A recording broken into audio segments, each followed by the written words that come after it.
Assalamualaikum warahmatullahi wabarakatuh. Bismillahirrahmanirrahim. Alhamdulillah.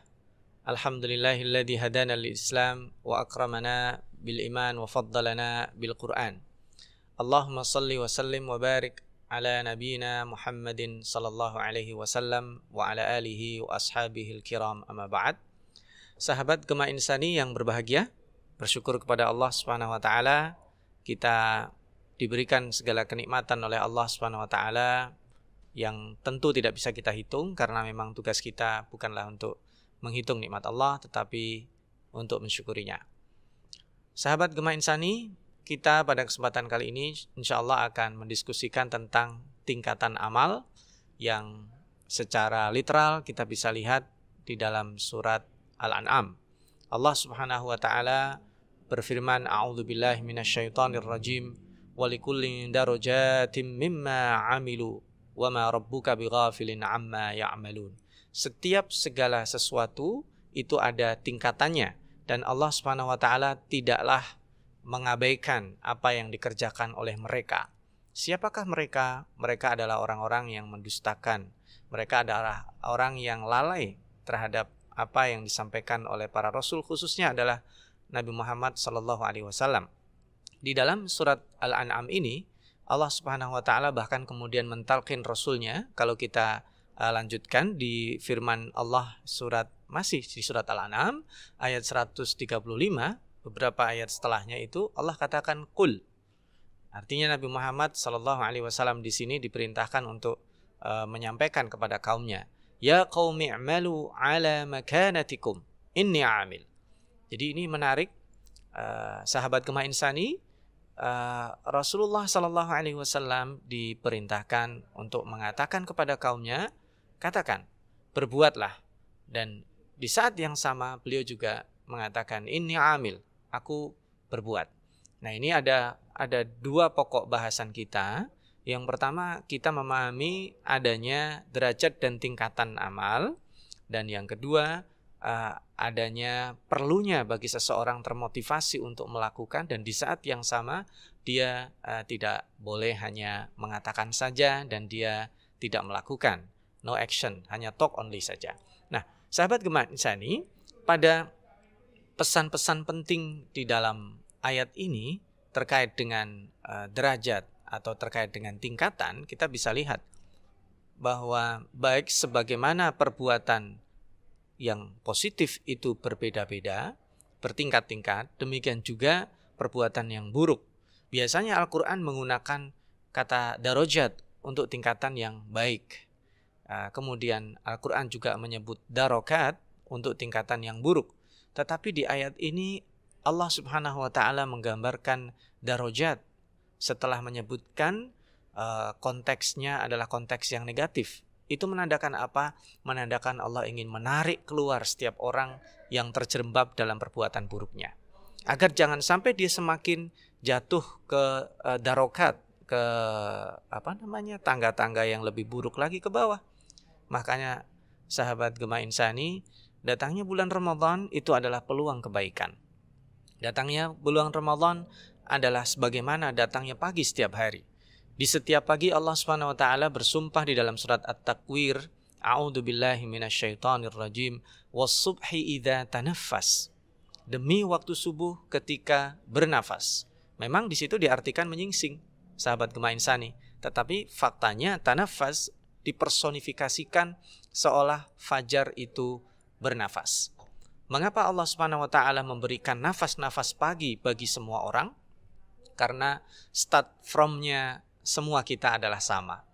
Karena semua kita memiliki masa depan yang sama, yaitu masa depan yang gaib dan masa depan yang suci. Jika kita adalah orang yang pernah melakukan kesalahan di masa lalu, maka masa depan itu adalah peluang memperbaiki.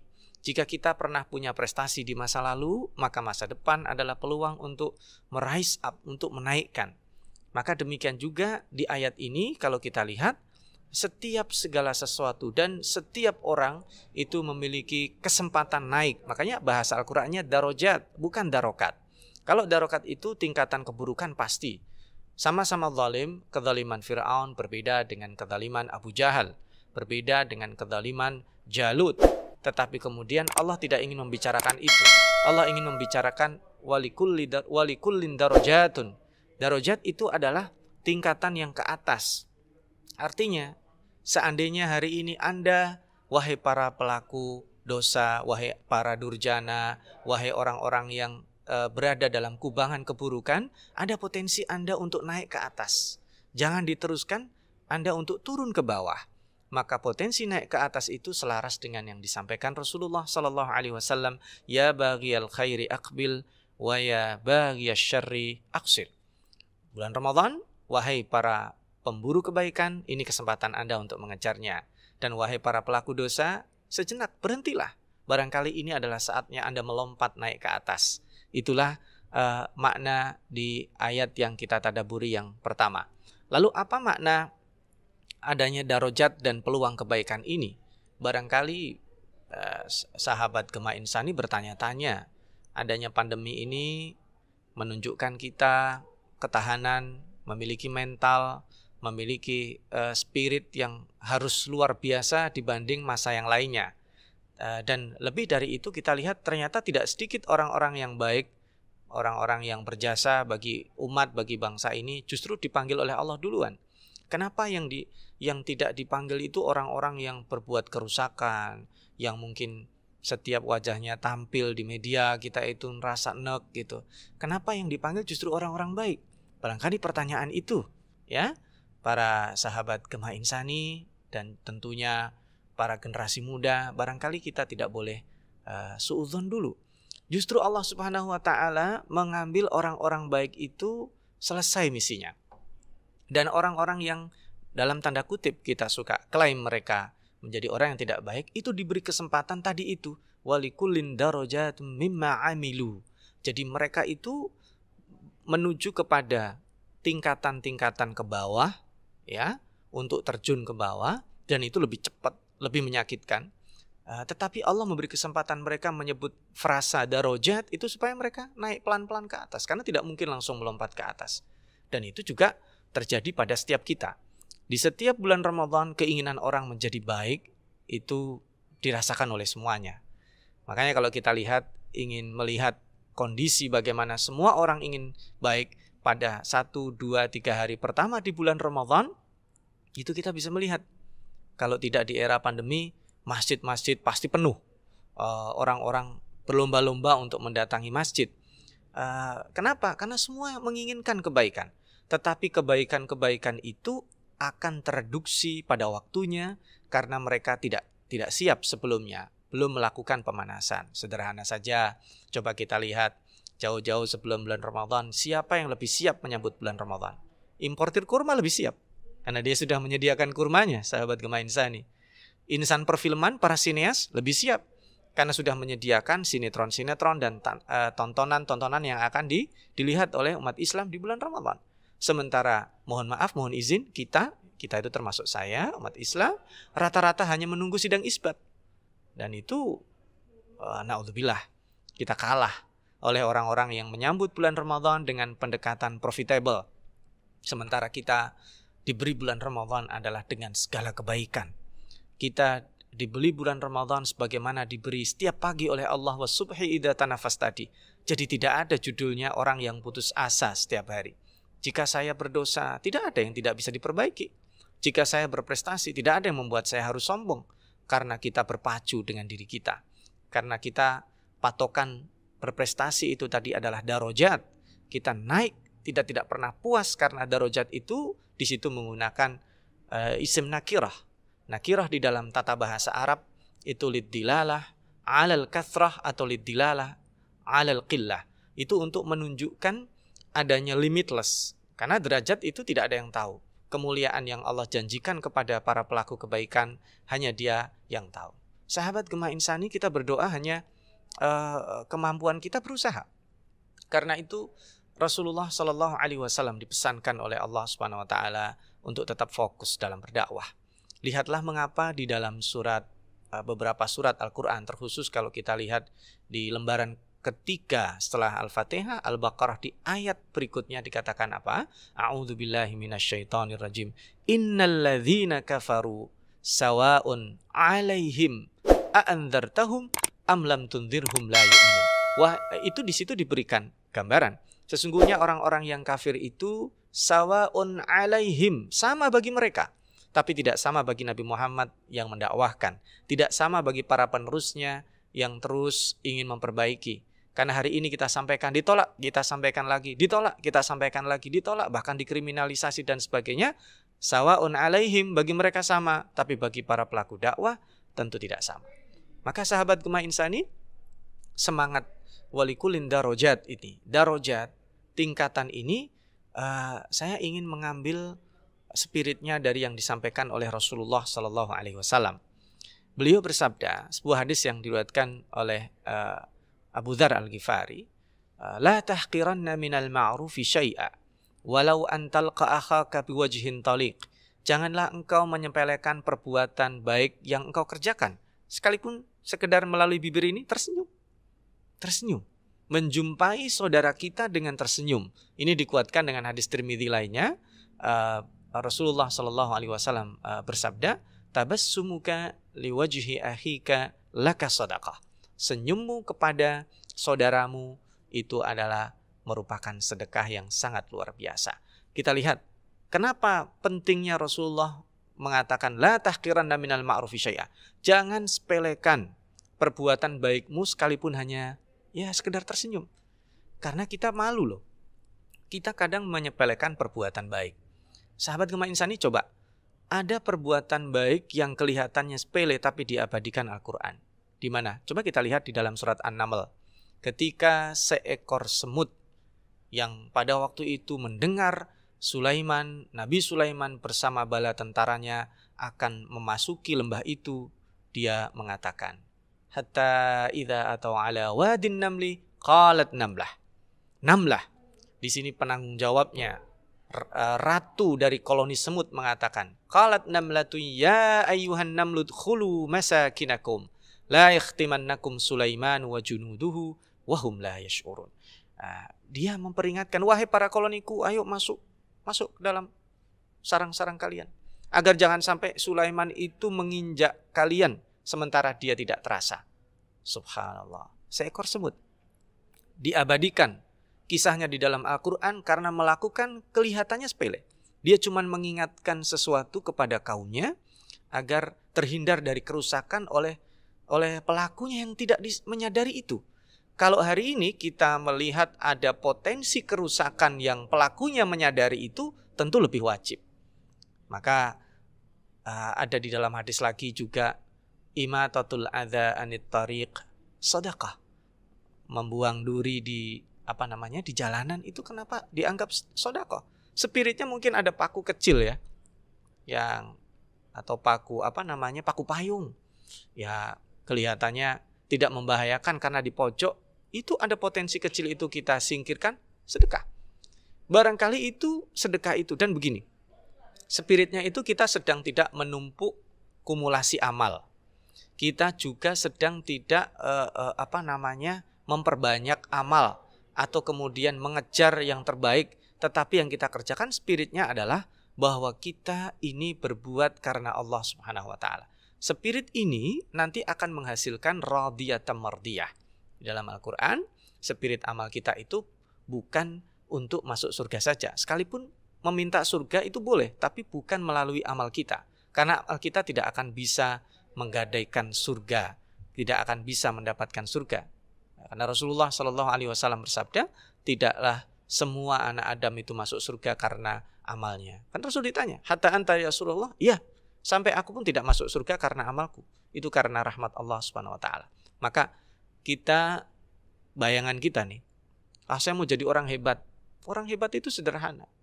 Tidak harus punya sesuatu yang sangat besar sekali, mulai dari yang sepele, seperti yang dilakukan oleh seekor semut yang kisahnya diabadikan oleh Allah di dalam surat An-Naml.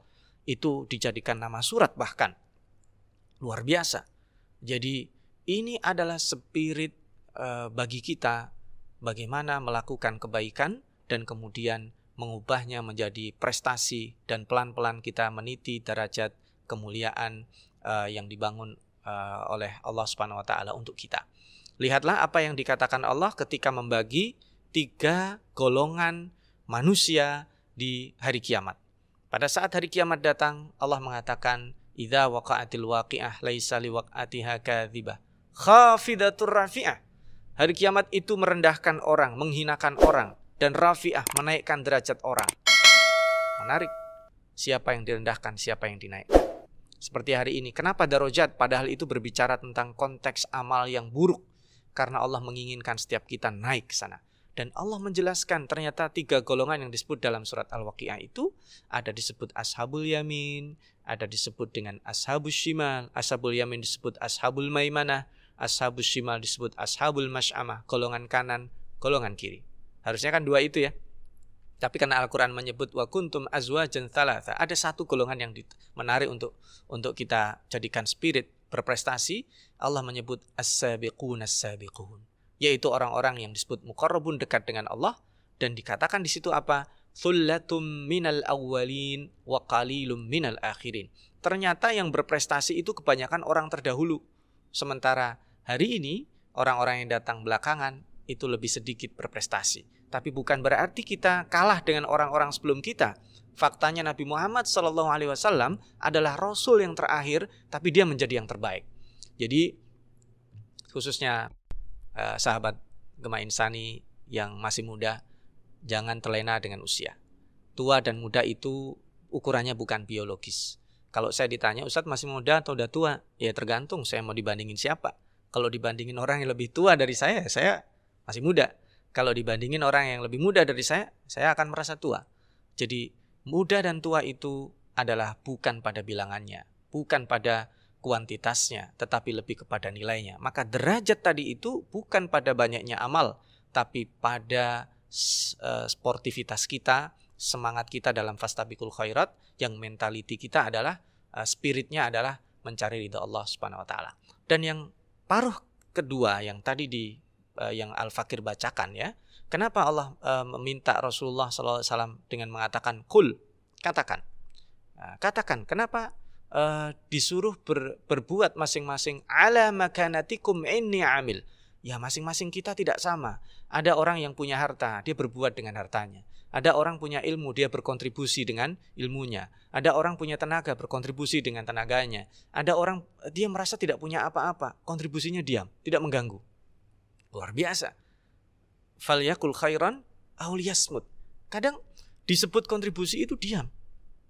Nah, karena kalau saya bicara mendistrak, ya berarti semua orang berbicara, berbuat itu dihitung oleh Allah Subhanahu wa taala. Dan yang terakhir, inni amil. Itu tanggung jawab orang yang mencontohkan. Adanya keteladanan di sana. Dan Rasulullah SAW mengingatkan kita, setiap kita harus berusaha, setiap kita punya peran kontributif.